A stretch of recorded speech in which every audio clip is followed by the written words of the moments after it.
We thank you for providing everything we need to have fun. And as we continue this day, Father, help us this day in Jesus' name. Amen. You heard the prayer, or you were just saying amen with the mind that somebody was praying. If you heard the prayer, wave your hand. Today is Sunday. If you really heard the prayer, you did not hear Abby. You did not hear Abby. She needs your soft copy. Did you hear the prayer? Off and on. But you were just saying amen. You don't even hear what you were just saying amen. Can you see? A lot of people just and they don't call out is my name. I go by the stage name Jakes. This is what I do for a living. It's really amazing to be in your presence. It's a privilege to be in your presence. I talk for a living. Yes, a complete man with 2 eyeballs and 2 ears. Any other man with any other complete man can be giving us a more official welcome note from the Manners and Conduct crew. Ladies and gentlemen, put your hands together for her. Keep clapping.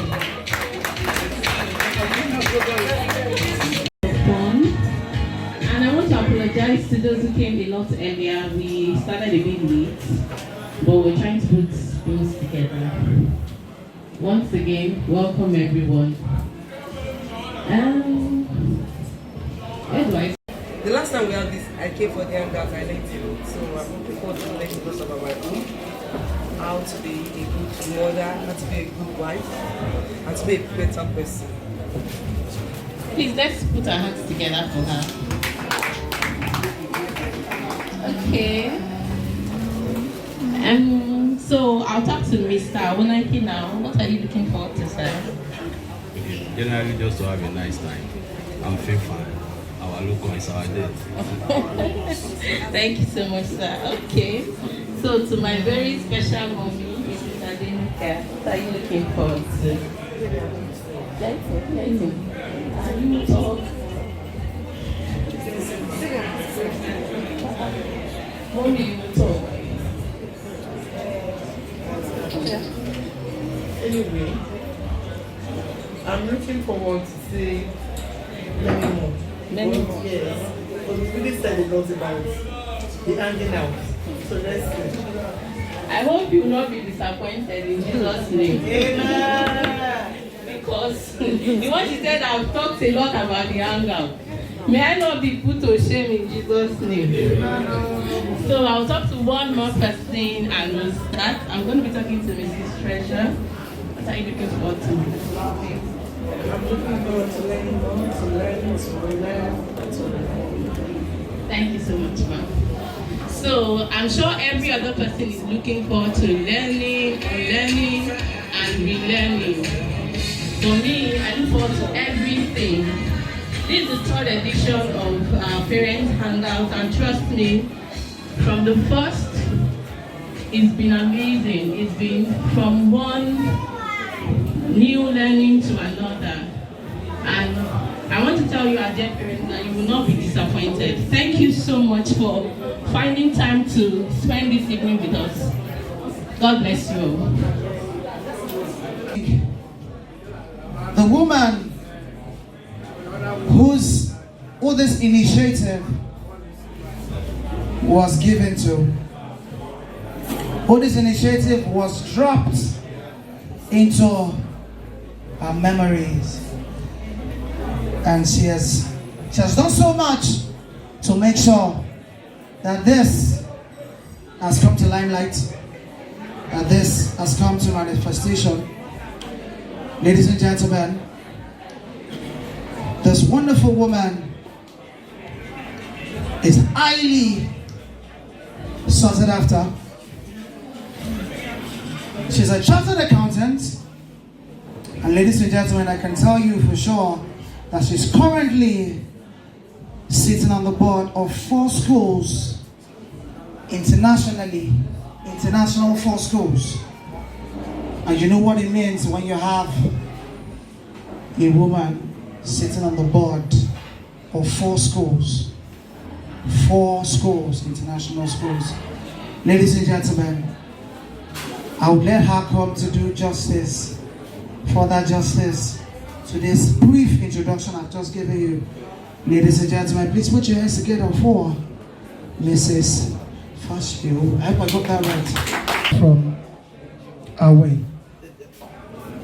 Thank you so much, MC Jakes. Good evening, dear parents. Good evening, Mr. and Mrs. Okoji. Thank you for being here. Good evening, Mr. Shumori. Thank you for being here. It's such a huge honor to receive our parents for the 3rd time. I see a number of new faces. I'm excited. Thank you all for being here. I'm already saying to myself that we can do better with the venue, so I'd like to apologize for the space constraints. Just pardon us, okay? You know, we're all children. And then MC Jakes, you didn't ask me what I was most passionate about, because I was expecting someone to say, I'm passionate about children. I kept hearing family. Nobody said children. Okay, Mr. Shumori said something close. Okay, so this is the part that I like so much. If Mr. Sam is available, Mr. Sam, can you come closer, please? Everyone, please open the papers given to you. Everyone, have you shared papers to everybody? Yes. Okay, you don't have, okay. Please open the paper given to you. And if you are ready, can I see the berry people? Berry. Okay, do we have cherry as well? Okay, and do we have, what's the 3rd one, Mrs. Sam? Mrs. Sam, what's the 3rd one? Pearl, good. So if you're in Pearl, please let me see your right hand up. Pearl, right hand up, yes. Pearl will be going outside. So this is our breakout session. And this, for me, is the height of this event before the guest speaker comes to address us. Okay, so Pearl will be going out. Okay, number one was Berry, right? Okay, so I'll give you your question, and then I hope, let me give you the parameters, because there'll be a gift. Let me give you the parameters. Before you make your presentation, you have to tell us at least the names of 5 people in your group and what they do. So it's the session where you get to network. Don't just stay on the question. Make sure you take advantage of the person seated beside you. Remember, you're just 2 contacts away from the governor. 2 contacts away from BAT. I'm a BAT fan, so pardon me. I'm an APC member. Okay, not shocking, right? Okay, all right. So Barry, your question. In the quest to attaining, I'm going to read it out and explain it. In the quest to attaining a healthy and balanced relationship in the home, what level of authority and freedom should parents combine or exercise in raising standards? How much is too much? Now, we have learned, okay, Pastor would come to put the icing on the cake, but we have learned that Gen Z like freedom. They don't like a lot of authority. They don't want to be told what to do every minute. So we want you to advise how much freedom should a parent exercise and what should be the level of authority. That's the question for Berry Group. So you guys appoint a leader and then appoint someone who's going to speak on behalf of the group. So I'll take the question again. In the quest to attaining a healthy and balanced relationship in the home, what level of authority and freedom should parents combine or exercise in raising standards? You need to tell us how much is too much, okay? Number two should be, I think, Cherry. Okay, so number 2, now I like to state that I got these questions from the episode we had with the children. The children are doing a lot of reasoning, and it's just important that we're on the same page. So they ask questions that are brought to the house today. Let's deliberate and see that we're on the same page. So number 2, we know that the environment influences and impacts the child's behavior. What key steps can parents take to instill trust and respect in their children, irrespective of the changing trends in the society? Now, I met somebody last week who said she's not so keen about relocating because the internet has brought abroad to your home. Okay, but some of us feel the internet should be kept away from our children because there's a lot of exposure. So now we're asking, what are some things you need to do as a parent to instill trust and respect. Let's see that when your children become teenagers, they do not disregard your opinion anymore. They don't disregard your values. What should parents do? Thank God the MC has helped us to identify that some of us have been married for 7 years, 15 years, so we have a lot to learn from one another. In fact, those who might have got it right could even be the youngest amongst us. Okay, so what steps should we take as parents? Please don't do the normal line. Lead by example, be a role model. Give us very innovative steps that parents can take to instill trust and respect in their children, irrespective of whatever new trends come out. So the third question talks about bullying. Okay, Sylvester's case last year brought a lot of pain and discomfort to the hearts of many parents. But one question that parents do not like to answer is your child a bully? Is your child a bully? How are you sure your own child is not a bully? So the third question is, assuming, what practical steps would you take to ensure that your child gets out of that habit without losing the child? So research has shown that the major cause of bullying relates back to parenting. So if your child has been labeled a bully, why am I saying this? There are lots of children. During the different anti-bullying campaign I went for, so many children told me, my mother always says I should beat my own back. Why would somebody beat you? You're no fool. Make sure you beat back. And somehow we have a lot of bullies everywhere. And those bullies have parents. They're not all orphans. Okay, so in the event that you find out that your child has character issues in that way, what steps would you advise other parents to take, and what can other parents do to ensure that their children do not turn out that way? Are we clear with the questions? Are we clear with the questions? I could take them again. Are we clear with the questions? Okay, we are the members of the Berry group. I will share it on one person's WhatsApp so that we can discuss and then come back. Members of Berry group, please, I'd like you to move over to the pool side. Berry group. One group will remain in here. The third group will remain in here. Okay, I think the two groups can be outside. There's enough space. They've allowed that we use the outside. So the group talking about trust and respect would also be outside. The group talking about freedom and authority would be outside as well. Then the third group talking about bullying will be in here. Okay, so parents, we have only 15 minutes to discuss. Okay, so Berry on one side, outside. Remember to meet other parents, get to know them, share ideas. Berry group outside, Cherry group outside as well. You already have a dinner. Okay. Cherry is outside as well. Mama, what group are you in? What? Pearl is here. Where are the members of Pearl? Pearl is in here. Let's move this way. Yes, please come over, ma'am. Dear parents, I hope we're ready. Can we have the representative of Berry Group? Berry.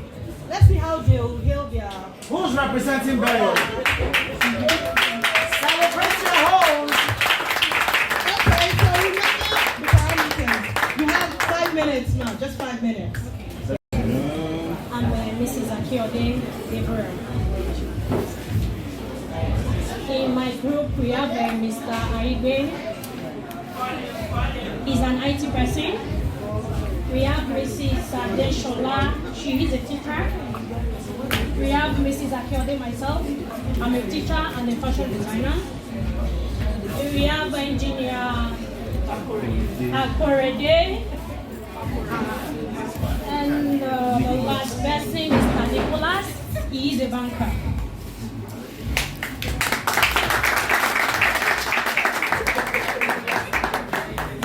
To start with, no discipline is too much for a child. Firstly, as a parent, you must introduce God in your home. Let them know about God. Then secondly,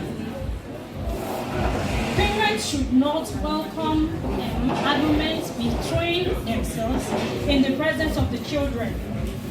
Even if you are not on the same page, allow the children to sleep. Then you can call yourselves and like, sweetheart, what you said the last time was wrong. Please don't do it again. Then another one is, let your children know that you earn money. Let them know how to work about money. Not, mommy give me money, daddy give me money. Let them know that you work to get money. Then the last and the most important of it all.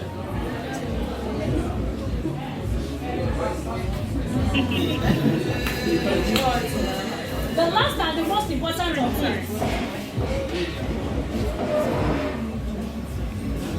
is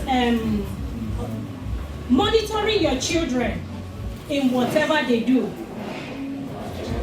Like giving them a phone. You can give a phone to a child regardless of the age.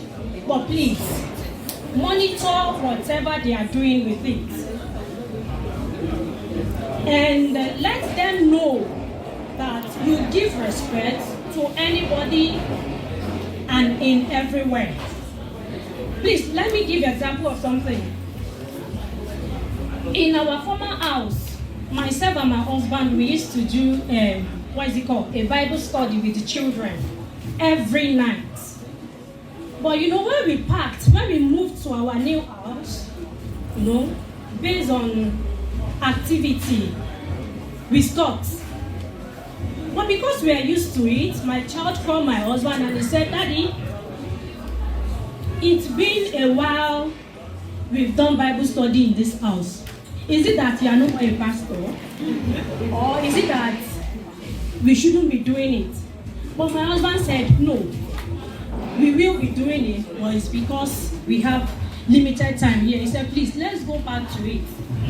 Because all the things we are doing here, when it's time for us to do CRK in my class in school, I always come the best. So please, and I want us to know as parents that our children are representing us outside. Whatever we do is what they will do outside.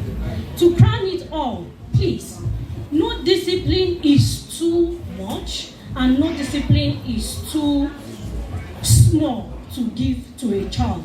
Thank you. Thank you so much. Thank you so much, ma'am. Thank you. Okay, so we'll give Mrs. Michael represented our group. Parents Hangout too. Mrs. Michael represented our group. How did you do it this time?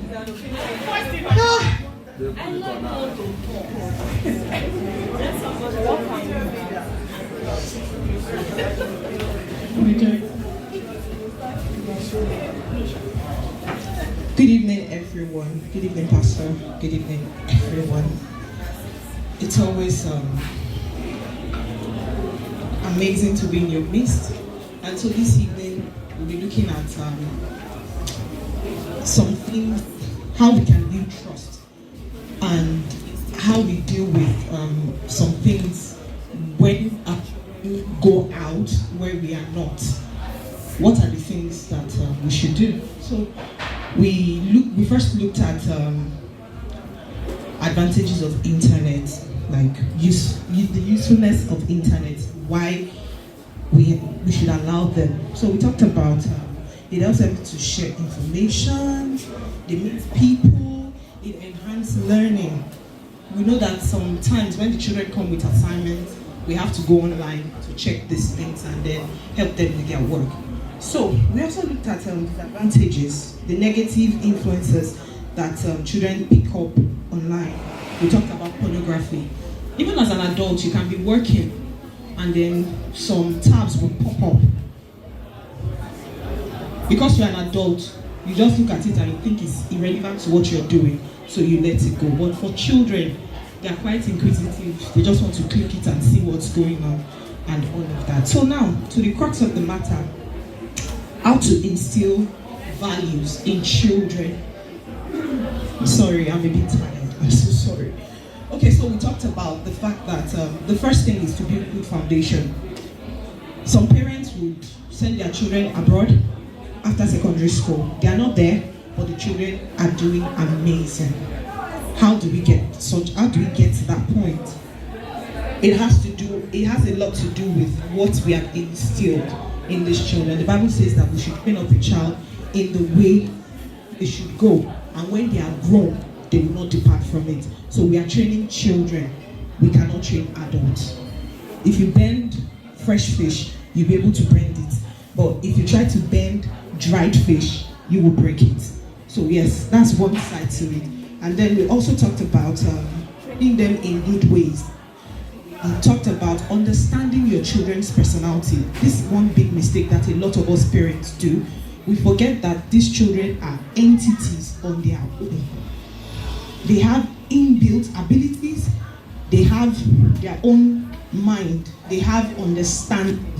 But we see them most times like toys. So we want to tell them, do this, and they don't do it.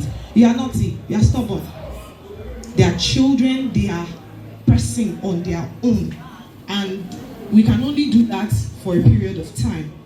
When, I think from age 7, the traits, their personal traits will be coming out. So you have a sanguine as a child, is always everywhere, or she's always everywhere.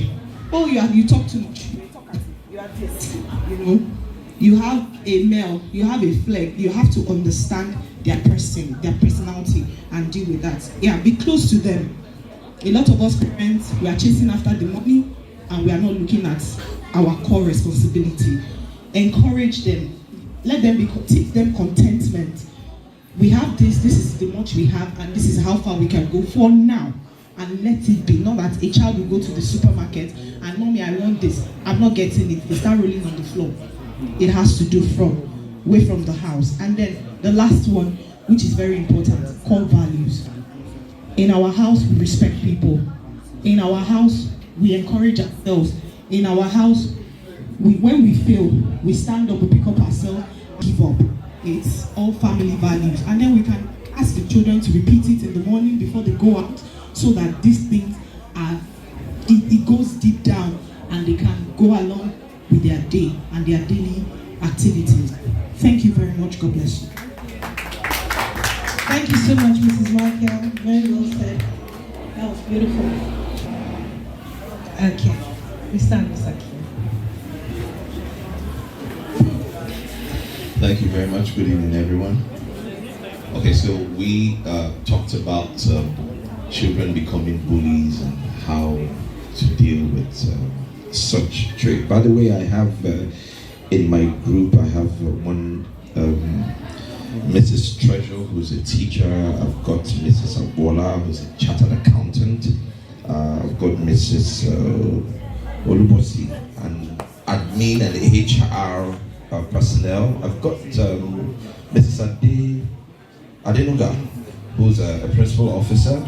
Out of their control, they need to seek professional advice. And then we also attempted at looking at advice that we can give to parents out there who are facing the same kind of a situation, but we ran out of time for us to discuss that. However, we'll just mention one of it that we were trying to trash out, which still comes back to the home.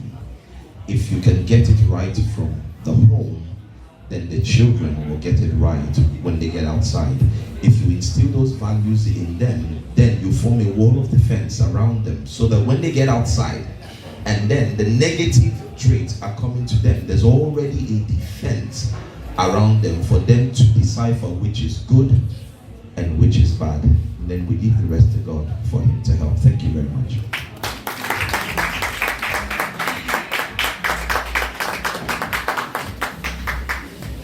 Okay, so I'm going to analyze the results, and then I'll also let Mr. Shomori and Mrs. Okoji say a thing or two about it. I want to say big thank you to all the speakers of the different groups, starting from Berry. Okay, Mr. Kiode, you have some preaching talent. I saw you do this, and so I think you should build on that. That was beautiful. But I thought you went out of the topic you didn't do justice to the topic. You tried to explain, but you didn't tell us anything about the authority and freedom. You tried to balance it at the end, but you were away from the topic. So you scored a 55. You mentioned the names of the members in your group with their some professional time. That was good, but you had a 55. Can we clap for? Very good. Okay, so for Cherry, was that Cherry? That was Cherry. That was Berry. As some people deny their groups now. That was Berry. Okay, because I have the questions. Okay, so the second group, Cherry, Mrs. Michael. Beautiful introduction. You, however, forgot to mention you did a one-man show. You didn't remember the names of the people in your group. You didn't tell us. There was no interaction, and you did justice to the topic. You gave us good points. You were able to nail it. And okay, so sorry, ma. Back to Berry. One of the reasons why your score was low was because you took so much time. You went way beyond time. The children who are in college at the after school know that when they come late on Saturday, what happens? Parents, who can help me out? What happens on Saturday when your child comes late? I've had to lock some children out because I believe that one of the greatest assets a parent can pass to a child is value of time. I like it when we respect time. So I want to encourage that. That's one value, like we're talking about family and values. Let's insist on time. Timing is really important. So Mrs. Michael, you tried to do well with your time. You were better with your time, but you forgot there was no interaction. So for interaction, you guys had a low score. But for content, it was beautiful. So you have a 70. Your presentation skill was just wow. Can we clap for her? And for the last guys, what do we say to the last guys? What do we think? Lucky for you. Okay, so Engineer Kiode was just flowing. He started well. How many of us felt could pick beyond the voice? How many of us could pick the fact that it was a group work? Could we pick the team thing? Yes. So collaboration is one of the 21st century skills that we must all go after. So I liked the collaboration that happened in your group, and then I liked the fact he gave a very wonderful point that I was expecting us to say. I liked the fact that he said, before you point out the bully out there, ask yourself if the problem is from you, and don't assume you can fix everything. I'm not going to undermine, thank God we have Pastor here. I'll never undermine the power of prayers, but sometimes you need external help, and when you need it, you've got to go for it. I was expecting you guys to talk about, I think it was the second group, trust and respect. I was expecting someone to talk about the impact of role models and mentors, because either you like it or not, that's what the teenagers want now. Somehow, I don't want to say mommy does not know what she's saying, or mommy's voice is not as sweet as somebody else out there. But when I say the same thing to those children, I always hear, and my mommy told me. So I'll be wondering, so why are you stressing me? Your mommy already told you. So I think somehow I wanted to hear the impact of role models, mentors, know when to resist external influence, know when we did the street classroom. The street classroom, was it street classroom? No, if I were a parent, that episode on Zoom, all the children talked about the impact of maybe a school teacher, the principal in my school, and when I was at the after school, my mom. We must look for that part of a mentor, a role model, somebody who has your child's attention. It would help. At the end of the day, the last group had an 80%. Can we clap for them? You can still speak opinion. I'm just at high court level. So, there are lots of lawyers. Ms. Fakore, you can hire Ms. Fakore and Ms. Adeogo. We have lawyers here. Yeah, so that they can help you out. Okay, but before I wrap up, I'd like to hear what Mr. Shomari has to say, if he doesn't agree or if he has something contrary. In my own opinion, they held it a fantastic job. It's actually not easy to pull heads together to come and do this kind of thing. So I would like to say a 70% for the berry, the cherry, okay, and 80% for the cherry, and 85% for the silver. But I don't want to dampen the spirit of my lady. Thank you.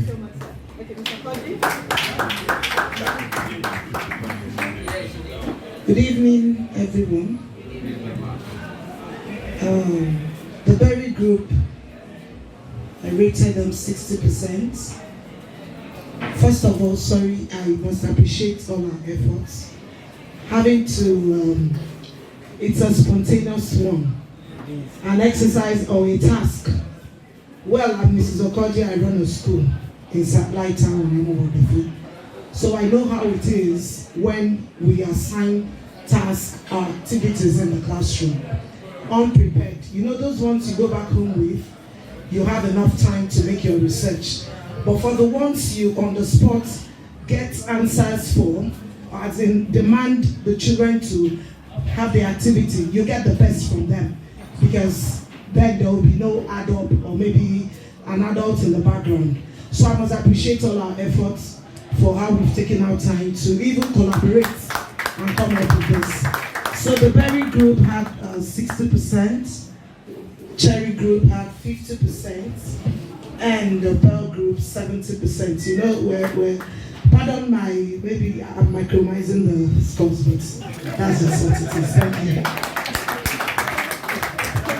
Thank you so much. So with that, can we give ourselves a round of applause? Okay, Mr. Oyeshina has something to say. Somebody wants to appeal. It's not an appeal. It's a form of a question. Let me not say it's composition to children. And see, look at it. We get position today, it's a form of a challenge. But the school we are running today, you have this see position, this is your position in class. What's happening? Why? I feel sometimes it helps the children or the parents to really assess this is how my child is doing in school. But I discovered that the school of today, position is totally out of it. Every child has done well, you know, and then that's how we grade our children. I think it's something we need to look into. Let me just make that clear. Okay, so Mr. Oyeshina. Mr. Oyeshina. Hello, Mr. Oyeshina. I know so many people have been, you know, it's been hot on your mind. Okay, so I would say what the proprietor in my son's school said to me when I was taking the matter over there. He was coming from a school where we're used to, okay, best in CRK, best in this. So we knew his strength and we knew what he wasn't doing well. So I was eager to take him to a new terrain and get him to fight and also maybe get some award, a position like you say. But when I spoke with the woman, she said, why would I want to give your son an award for doing better than somebody else? Is he in school because of some other person? Why would you know, she made me understand that in another 20 years, they won't give position in her school. So I needed to know before bringing my child in. Because they are all, they're out to ensure that children always try to beat on their craft. Meaning, this is where I was last term, this is where I want to be. So they do this effort attainment thing so that your child is at the center. Mr. Oyeshina, do I have your attention? Okay, so that your child is at the center of his or her learning point. So I know that, okay, so I've had my children in that school for about 6 years, and I can tell you that I know when their movement is progressive and when it's regressive, because the school does an effort attainment chart, which is just fine. I do not think, now back to college now, when I go and I see them do best in maths, best in this, I see other children do this. So somebody who failed first term and worked hard second term, worked hard third term, only to see that he did not get a prize. I've had some children tell me, what's all the effort for if they're only going to celebrate 1, 2, 3? I do not think, I'm not speaking for the schools, I don't run a school, but I feel one of the reasons why schools moved away from giving positions is because they made up their minds that they were not after the best in the school. The whole thing is to see how to push as many people. So it's about the child being at the center of his or her learning point, not who is better, because the first in the school, by the time you bring children from other schools, at the after school we have about 16 schools, and some children that I know that are the best in their school, they are not as good as others from other schools. So if you are the best in your school, that does not make you the best. Instead, you just make a child complacent, because if you can do an 80, you know children always say, I finished first, I got the highest. My son will say, Mommy, I came first, I did this. And I'm like, okay, if you got 18, what did you get last term? If you got 18 now, you had 20 last term, you didn't do well now, even if you came first. So I think we should move from competition to collaboration. So maybe what schools want to do is to see that the children ensure that they are better than they used to be, not that they are better than the next person in the class. That's my one common explanation. But Mr. Shumori and Mr. Koji, let's see what they do. It was a great opportunity to have Ms. Fash come over to Mater Day School for over 3 or 4 years, handling character education. So she's our etiquette to go plug. And each time we engage in conversations, I always tell her that my goal in Mater Day School is character first. That academic, we know we need to be on point, but the character should be top notch in such a way that we hire the outside world, we hire for skills and fire for attitude. So if we are focused on the skills, academic performance, and we play down on the character, at the end of the day, we'll have ourselves to blame. I was just sharing with my neighbor here, I said that collaboration is the new competition. What positioning breeds Mater Day School from day one? There is nothing called positioning on the report sheet. Even when parents, the traditional school comes up with that notion, I will tell them, would you rather breed, it breeds unhealthy, with it, even, I wouldn't know how to, you will be grooming them from at that little age. By the time they get into university, you can imagine, okay, go and do research or projects with your team group. They won't be able to collaborate because all the while they've grown with be on my own, do this, let me be the best, let me be on top. Team playing is one of the needed soft skills in this century.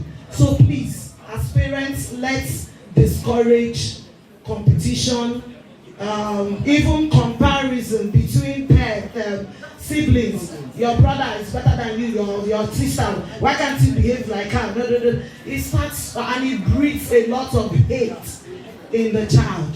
So please, let's try and understand that collaboration is the new competition. And when we have children brought up or raised in that route, you will see them turning out to be the best. Thank you. Mr. Oyeshina, the ladies have done justice to the question you've asked. And for my non-Yoruba speaking audience now, I would get Mrs. Bacheru to interpret. Editobodo Obamak. You understand?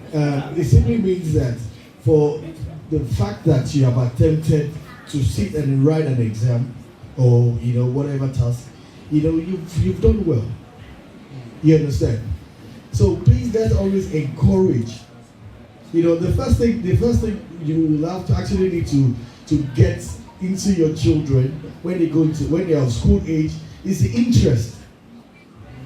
No matter how brilliant a child is, once you dampen that spirit, you could tell when I was awarding math, I tried to, I wasn't comfortable with the 55%. I just wanted to, encourage that group. So you please always encourage and please bring out the interest. Thank you very much. Thank you so much, sir. Okay, so we'll still have time to gist, but Pastor hasn't got all day, so let's see that we can make good use of his time. Pastor, first and foremost, we have many fashions here. There are some people that are not fashion. There's Jennifer Fashion, there's Sam Fashion. So there's Mrs. Michael Fashion, there's Abola Fashion. Okay, and I want to appeal. I remember when we had. Sorry? Okay. I remember when we had a family function in December and Pastor Femi said, okay, come here. Let's even say we are listing the Mrs. Fash. You are number one as you colonize the name. So please, for today I'm Fashion, please. No Mrs. Fash, I don't want. let's take it easy on the name. Okay, so today is really a very special day for me because I had seen this picture in my head a long time ago. I just imagined that one day we'll have the privilege. God will take us to a point where we can bring Pastor Femi in, because it's not easy to drag him in. I know he loves family, but Pastor Femi is someone that you don't just encroach into his time. But he said he wanted to meet all of us today. He said to me, I would like to meet everybody. So I think it's a huge honor. Okay, so we are honored, we're privileged to have a pastor, a role model to many. Pastor Femi has many grandchildren, non-biological, many grandchildren, so many. He has many other families. I mean, he's someone who I know that we're going to enjoy listening to. I'd like to crave your indulgence. Put your phones on silence. Give it maximum attention. We can do the meal simultaneously. It's supposed to be a wow time. And we're going to have a talk show afterwards. So, ladies and gentlemen, I hand you over to the very comfortable arms of my brother, my pastor, my role model, my mentor. Of what the Lord is using you to do. I'm really, really proud. And this is a great gathering. And if some of us years back had this privilege and opportunity, maybe we will have done better with what we have done in our lives. So I envy each and every one of you for having this kind of a privilege. This is Hangout number 3. So you guys are so blessed and so blessed and so blessed. It's a joy to be able to contribute to the discussions that have been going on. Please forgive me, I'm going to probably jump in. I'm supposed to be speaking on family ideologies as well as developing multiple intelligence in our children. That one, I will slide into it, and I know that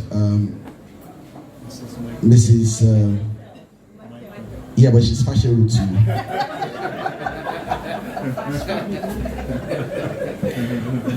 I know she's a little bit tired. This is my 4th meeting today. Of course, it's Sunday. Sunday is my work day. So I started my day actively working, not counting the dressing time and all that. I started 7:30. And it's been one meeting or the other. I just rushed from one, left them just to be here. So I promise that I won't speak for long, but I pray that what I would say will make sense. So I want to start with the controversy, and I feel from my brother over there, Mr. Oyeshino Fasheru somehow. Alright, since we are all Fasheru clan, okay? I share your sentiment, and like I said, it's a controversy. It's not basically going against your thoughts, but it's just for you to know that there is this still part of our world that is still confused about that. It's an ideology. I've been part of policy making, all right, and it's like when something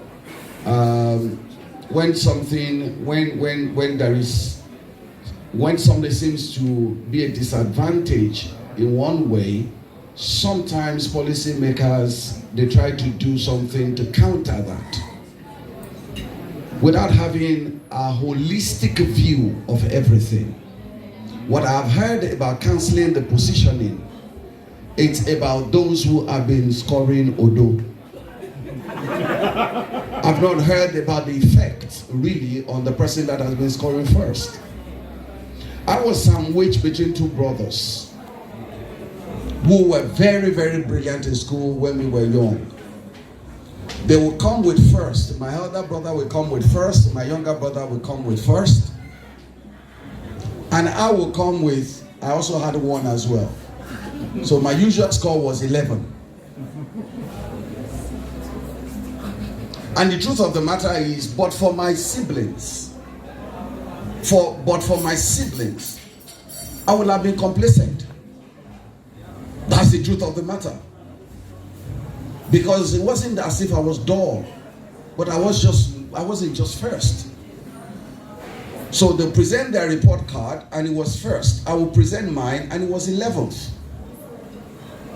And my parents will make me see, because of the positioning, they will make me say that you still have to try. I could do better. I knew I could do better. When they were reading, I wouldn't read because I love to play. But somewhere in life, I knew that at some point I had to do better because nobody sugarcoated anything for me. I understand the perception from the person who will feel bad because the person hasn't done well. This new policy seems to want the person who hasn't done well to feel good. The real life after education, because life does not stop in the school. School is supposed to prepare us for life. I understand collaboration. I understand the importance of collaboration. There is hardly anything great that you can do that you won't collaborate with people, but life itself is competitive. All along the line is competitive. If you want to enter university, they will tell you that they only have 50 slots for medicine. 50 slots for medicine. And that is competitive in itself. The first 50. All right? So, life is competitive. So what we are doing right now is allowing our children not to have that competitive spirit. Competition is good. In my days, there is something they call healthy competition. Not all competition is bad. So positioning will bring an awareness that in the rating that has just been done, if I'm fifth in position, then I have something to aspire to. If I'm first, I always want to be first. Once in a while, when my siblings, when they slide from the first to second, they cried home. They cried home. And anytime I slide from my 11th to 9th, I danced home. That's the reality of the world I grew up in, and that's the reality of the world I'm living in. I don't understand it. So when the school system refused to have positioning, that's kind of competition with my children, I began to put a competition around them that will make them to strive to be whom God has called them to be. So if I may, I will just slide into what I wanted to talk about in terms of family ideologies, as well as developing a multiple intelligence in our children. And I thought the best way to deal with this is not to come here today as a preacher. Because some of you, by the time I begin to quote scriptures, I probably lose you. Because some of you say, well, I'm dealing with real life situation. Real life situation. Yes, I know that the Bible attends to real life situation, but it's better that we come from the known to be able to begin to go to the unknown. So I want to talk to you about my own family ideology. My biological children, 3 of them. The first one was born in 1998. Sorry, my arithmetic sometimes I just want to be accurate, so I don't want to guess their age. So we're in 2022, so he's 24. 24, still single.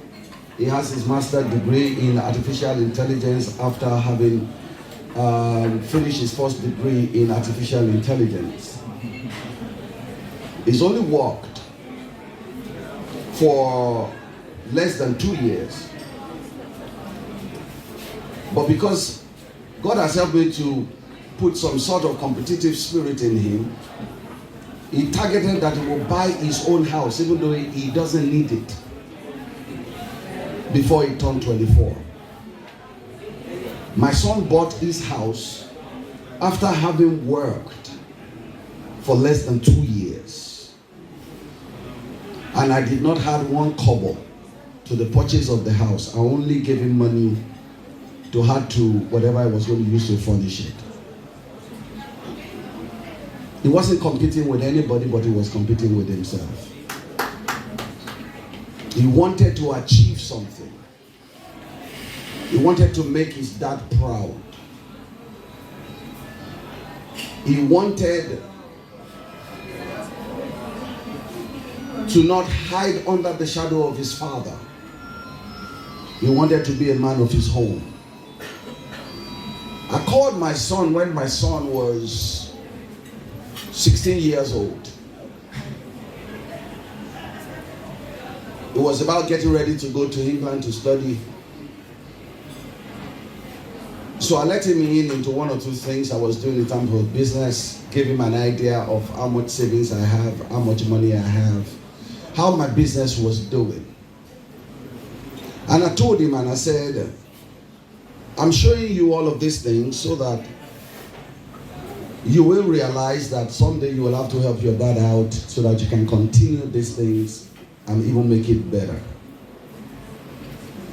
I was amazed at his response. He looked at it. He said, Dad, I didn't even have a clue that you're this involved in business. You have done well. But Dad, I can only promise that I will give your business interest maximum 20% because I also have my dreams. I have my vision. I have some things I would like to do for myself. But 20% or thereabout, I can commit it to you. He was only 16 years old. The kind of a portfolio that I thought a child would be so happy to say, oh, and you know, let's get going.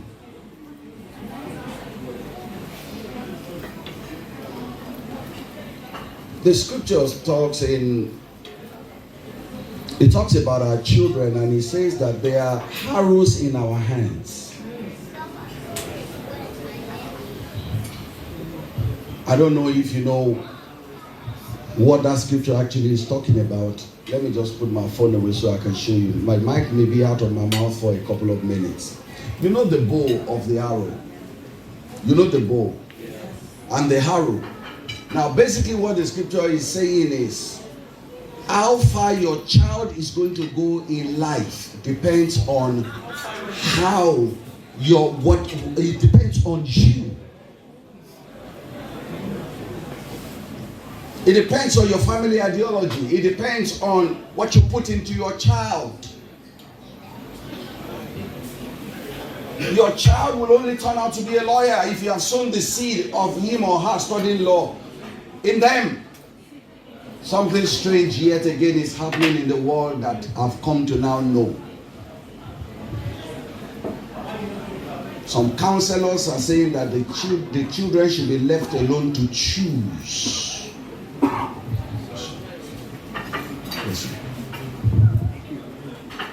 That children should be left alone to choose the path of their career. I don't know anyone over here when you were 16, when you were 15. I entered the university at the age of 16 and I still lost a year in secondary school. I don't know when you were 16, when you were 15. I don't know if you could actually make a good decision about your destiny.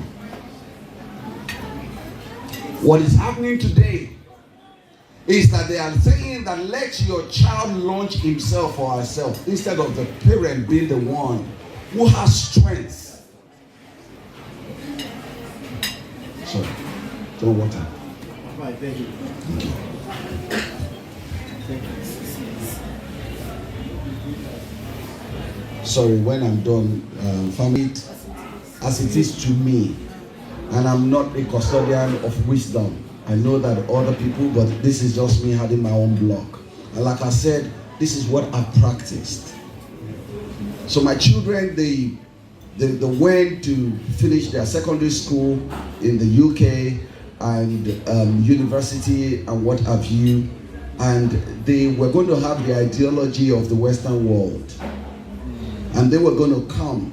It was a lot easier for my son because I was a trained IT professional. That is what I did. That is what I did before I started pastoring. So the boy basically saw my library. And in my library, what you find there is things that has to do with church and the things that have to do with IT. So he was quick to say, I want to be an IT person. But my daughter spoke a lot of English. Dad, I'm supposed to choose whatever I want to do. Dad, I'm supposed to choose my own path. And I said, look, when I was your age, I couldn't choose anything for myself. I couldn't choose the clothes I'm going to wear. Not to talk about me letting you choose the part of your destiny. That's why you have a parent. I said, I will choose for you when you are old. Go and choose for yourself. I don't know whether I sound like an African father.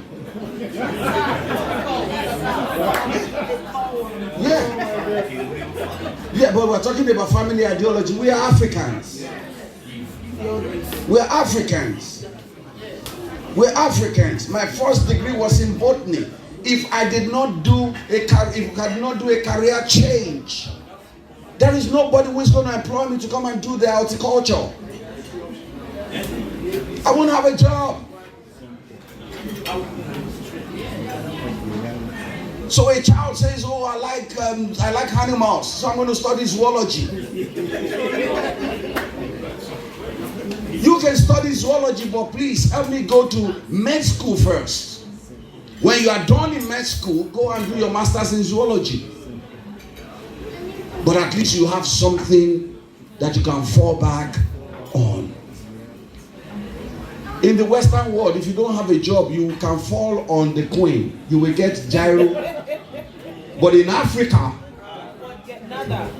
can't fall back on no one.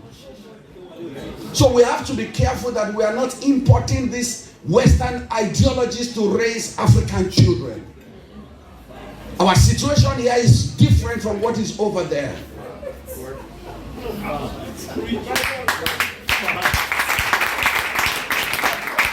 Because most of the things that I hear, that I see around, that people are practicing, is what they download from the internet. That's not the real life. If the internet is anything to go by, Labour Party will have won the election in Ekiti State.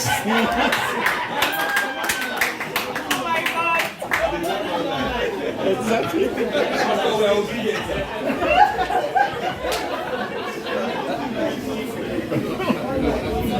I'm sorry, I'm joking. I know this is a serious matter. But in my jokes is my passion.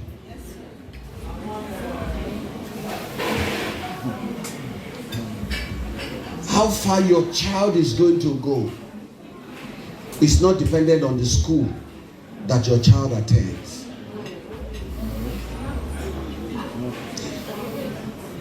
The educationist just told us now that character is what is big in their school.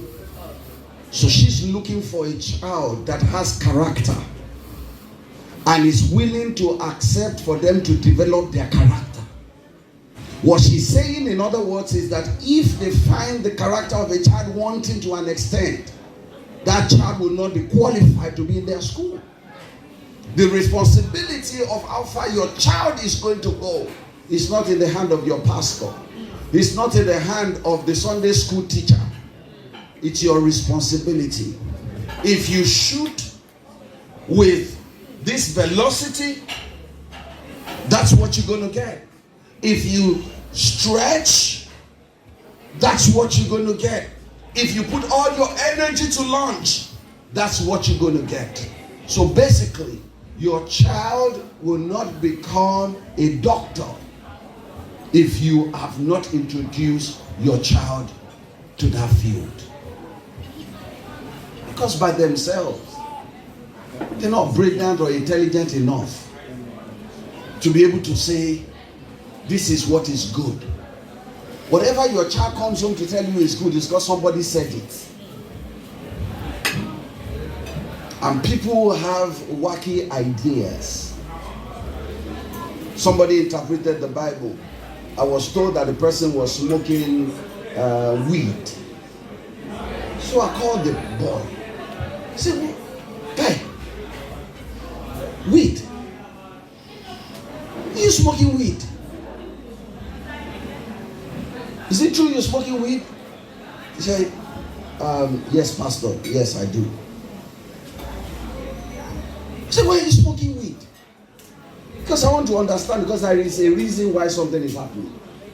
And the guy says that, but Bible says that everything that has been created is for our use.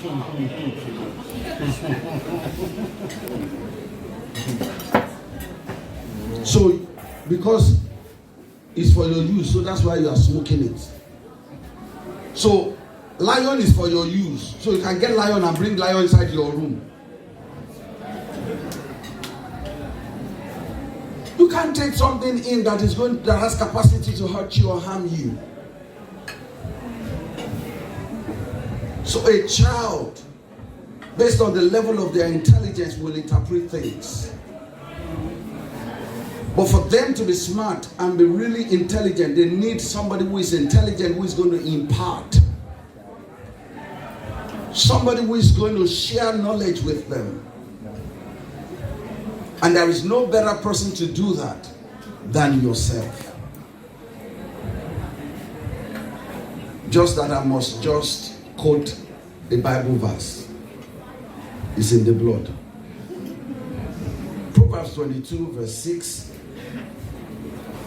Mrs. Michael, right? She's mentioned it earlier on. Train your child in the way that he or she should go. When he grows up, he will not depart from it. That's it.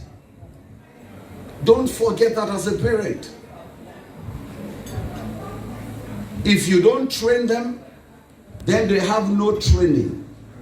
When they grow up, they are bound to do anything and everything. Whatever you train them to do.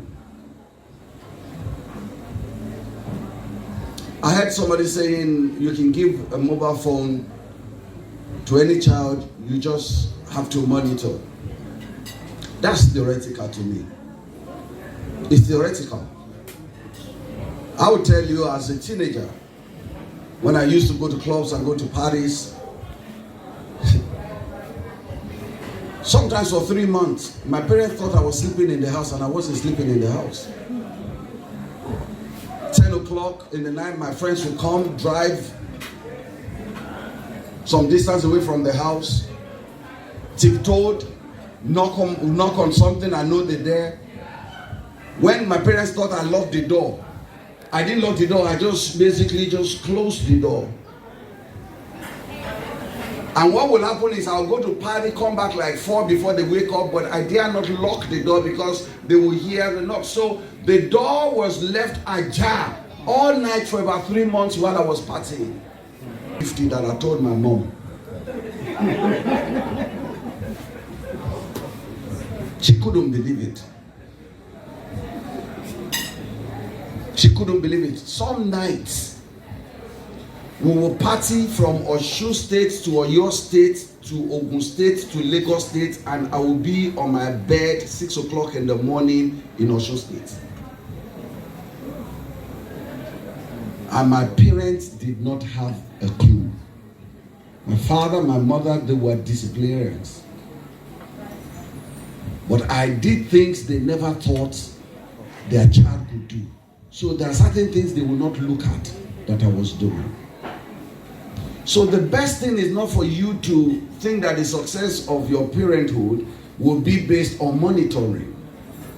It has to be based on training. Training. Train them. Number one, as my children were growing up, from my experience, I trained them to honor me and their mother. You see, if they don't honor you and your spouse, they will find it difficult to honor God. Because you are the one who introduced them to God. You are the one who is going to tell them to go to church. If they don't honor you, they will not go to church with you. So I taught them to honor me and honor their mom. Since they honored me and their mom, if we tell them this is what you should do. At least, even if they do not agree, most of the time they don't agree. Like I told you, that's why I told you, they live in the Western world and they see us as African parents. And I always tell them I have no apology. It's when you have apology that they begin to think something is wrong with you being an African parent. I told them I have no apology. And I told them that as long as you are still under my roof, only one person is the boss. And that is me. And I told them in the UK, once you are 16 or 18 or whatever it is, you are considered to be an adult. And I said, not in my house. You are only an adult when you leave my roof. We had that understanding. And even though that was conflicting with what they found in the Western world, but because they've been trained to honor me, even though they don't like it, they have to comply. So fast forward to my son, who grudgingly complied with all of that. When he was going to buy his house, I would imagine that he was going to buy his house far away from the house so that he can at least have his freedom. But he bought his house 5 minutes away from the house.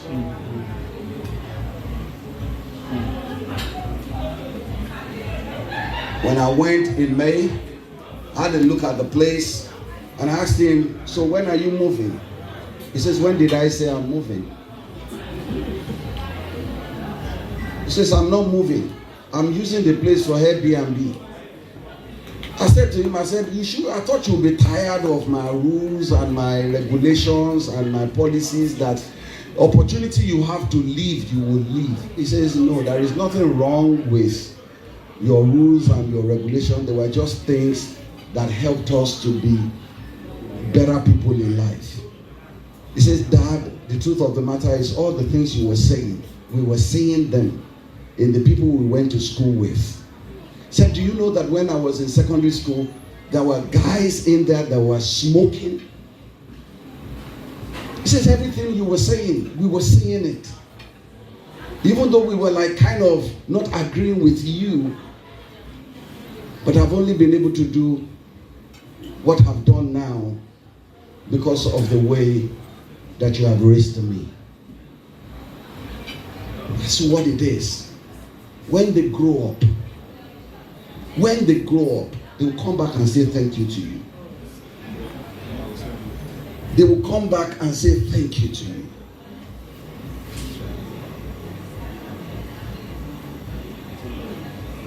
By the way, happy Father's Day to all the fathers here.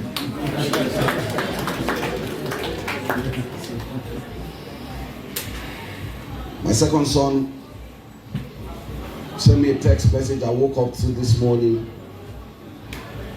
And he said, happy Father's Day, Dad. I love you so much. And thank you for making life easier for us. He's only going to be 19 in August. He has come to find out that the way, the ideologies that have been planted into him is to make life easier for him. Oh, there are strict conditions that are not like the 21st century.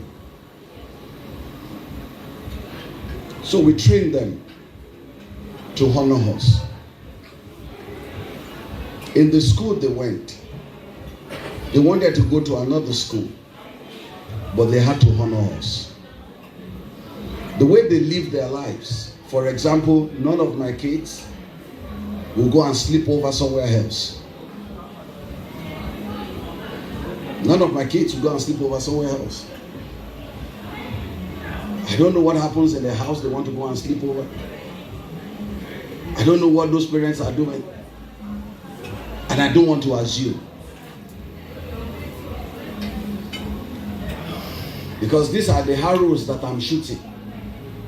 I don't want anybody to limit them. Even though they live alone, I won't let them sleep somewhere else. They can go out with their friends. They have a time they will come back home. Not that they kind of like it. Barely 3 weeks ago, my daughter was still in tears when she did the video call to me. She's 21. A friend of ours was going to have a sleepover party. And she had told the friend, sorry, I cannot attend your party because my parents will not allow me to sleep over. She's going to be 21 in December. So the friend said to her, he said, but you haven't asked your parents. They know how close we are. And she said, no, I can't ask them because I know the answer they will give to me. And then the other person went and said, well, as a friend, I'm always there for you. You are never there for me. How will I hold my party and you won't be there? You are not there for me. And the other one was in tears. So my daughter was in tears. So my daughter called me and I said, what's wrong with you? He said, no, Dad, it's nothing. He said, what? Something is bothering you. He said, yes, it's my friend. I just spoke to my friends, her birthday, this and that, da. He said, Dad,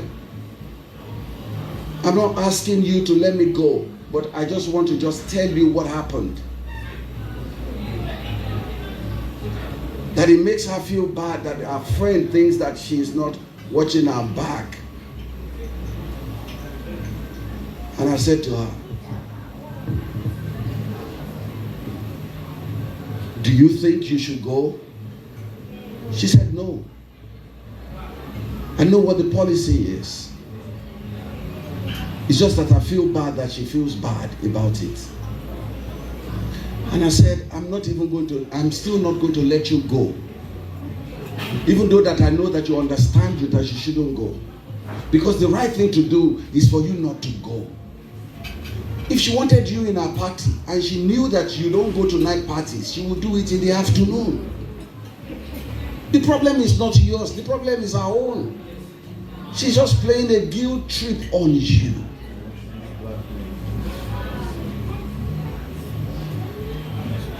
And she understood. I said, do everything you can to let her know that you are a good friend, blah, blah, blah. But your family ideology is your family ideology. Until you have your own nuclear family, you have to abide with that ideology. End of story. I feel for her, but as a parent, I have to do the right thing. Oh, what's wrong with her going to night parties and all of that? Well, I lost a friend who went to club at night. I've never lost a friend who went to a party during the day. From my experience, personal experience. Personal experience. And I asked her, when did you see me go to night party?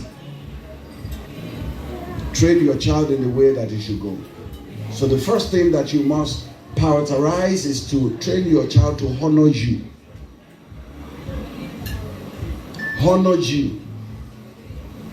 Also train your child to also be free with you. Train your child to be free with you.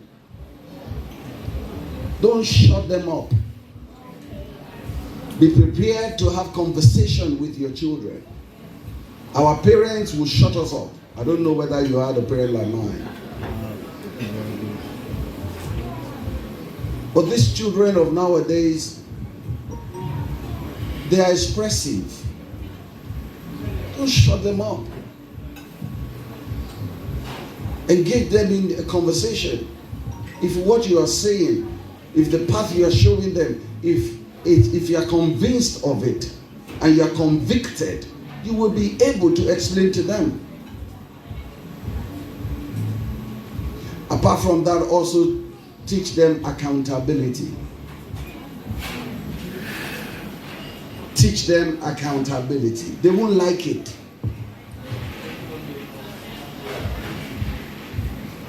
But never forget It depends on how you stretch.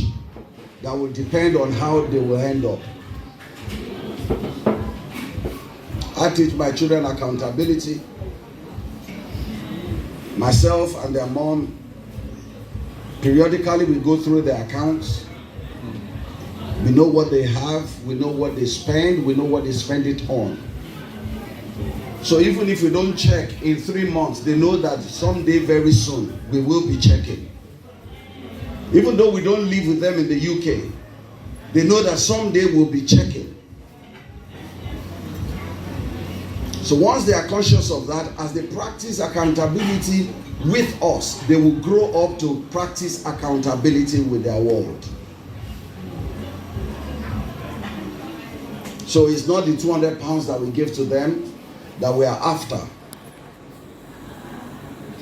but we are training them to be accountable. Number 4, train them to be responsible. Train them to be responsible. When they grow up, they will become responsible children. Train them to be responsible to people around them, responsible in school. Train them to be responsible even to you.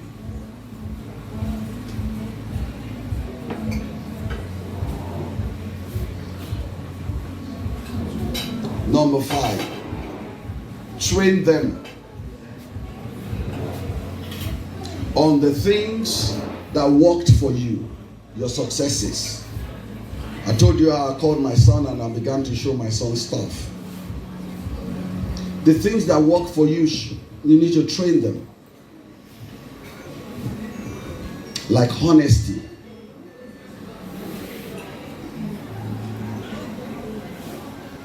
Explain to them.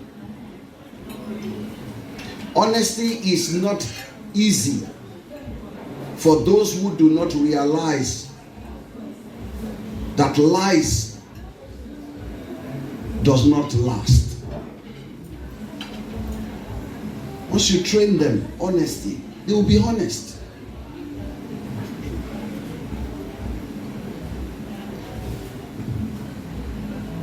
You're supposed to meet up with somebody, you ask the person, and you say, where is the person? The person says, I'm at Cantonment. You're at Cantonment right there. He says, okay, you are there. Okay, I'll meet you up there. And then you drive to Cantonment, the person is not there. Has he not become a liar?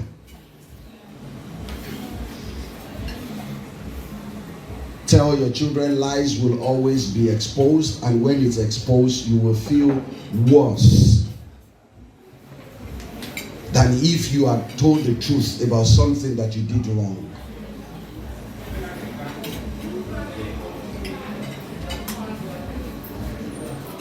Train them on integrity.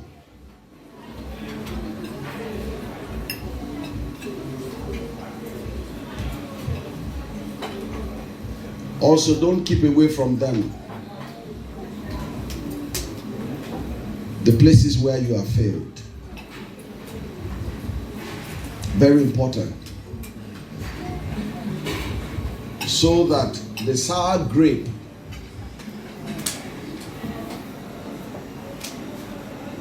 that the parents had to eat,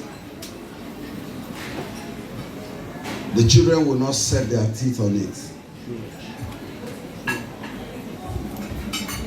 Let them know.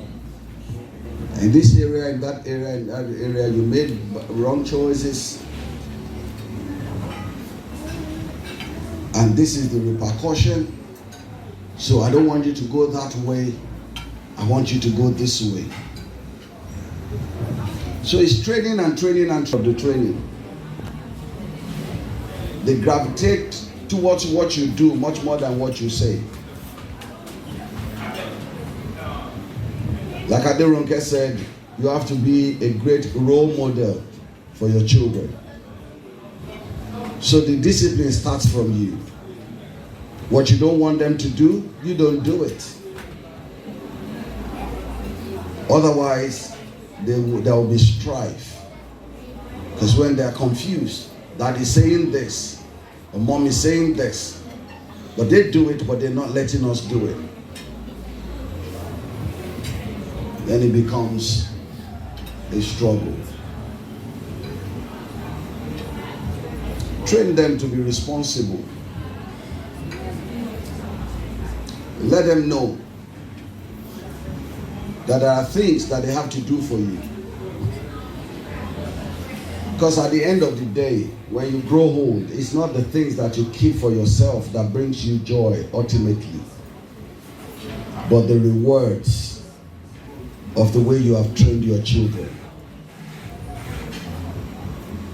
There will be a time that is not the things that you have saved that will really, really be big deal to you. Not the car that you have used your own money to buy. But the fact that your child has grown up to be able to have for himself and his family, and have extra to be able to bring to you as a parent. That's what brings you joy at that stage of your life. To say that the training I give to this child is rewarding. One more time, it's training on the ideologies that you understand, that you believe, that you have conviction in, that can make them as arrows that will go far in life, and not to rely on some internet ideologies that you don't understand, or some Western culture that we are not going to practice. I pray that the Lord will help us all. In Jesus' mighty name. I think they take individuality serious, and they go at pace with which they believe that that child will get a success out of what they are doing, and then they are actually interested in that. And that's on academics. On character, there are some things that you cannot see or you cannot do, of which you will be told that daddy or mommy, this one is not right. So when I ask them, so who told you that this one is not right? Sarah, they tell me Miss Jenny, Miss Vash, Mr. Sam, and then you begin to know. I say, yes, they are right. This thing is actually not right. So in all, I think it's fair, it's good.